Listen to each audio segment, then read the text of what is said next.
মালদা জেলা প্রশাসনের উদ্যোগে এবং কৃষি ও প্রক্রিয়াজাত খাদ্যপণ্য রপ্তানির উন্নয়ন ও কর্তৃপক্ষের সহযোগিতায় আম চাষিদের নিয়ে অনুষ্ঠিত হলো এক কর্মশালা। বৃহস্পতিবার মালদা জেলা কৃষি বিজ্ঞান কেন্দ্রের আয়োজন করা হয়েছিল কর্মশালার। মালদার আম জগৎ বিখ্যাত, তাই মালদা আম বিদেশে রপ্তানি নিয়ে এদিন এই কর্মশালার বিস্তারিতভাবে আলোচনা করা হয়। তার পাশাপাশি রাজ্য সরকার ও কেন্দ্রীয় সংস্থা অপেটার উদ্যোগে যে নতুন ব্যাগিং সিস্টেম নেওয়া তা নিয়েও চাষিদের মধ্যে আলোচনা করা হয়।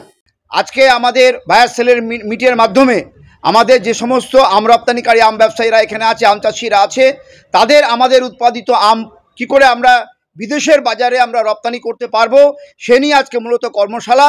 এবং যে সমস্ত আমাদের এক্সপোর্টাররা এখানে এসছেন কলকাতা থেকে কিংবা রাজ্যের বাইরে থেকে, কি ধরনের আম তাদের প্রয়োজন সে নিয়ে আজকে প্রশিক্ষণ দেওয়া হচ্ছে।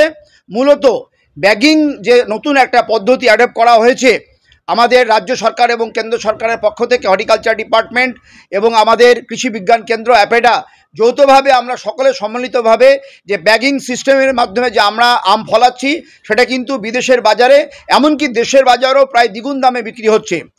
উপস্থিত ছিলেন জেলা উদ্যান পালন আধিকারিক সামন্ত লায়েক, অ্যাপেটার Kolkata regional head Sitakanta Mondal, Malda merchant chamber of commerce and ইন্ডাস্ট্রির জেলা সভাপতি তথা ম্যাঙ্গো মার্চেন্ট অ্যাসোসিয়েশনের সভাপতি উজ্জ্বল সাহা, মালদা ম্যাঙ্গো মার্চেন্ট অ্যাসোসিয়েশনের সম্পাদক উজ্জ্বল চৌধুরী সহ অন্যান্যরা।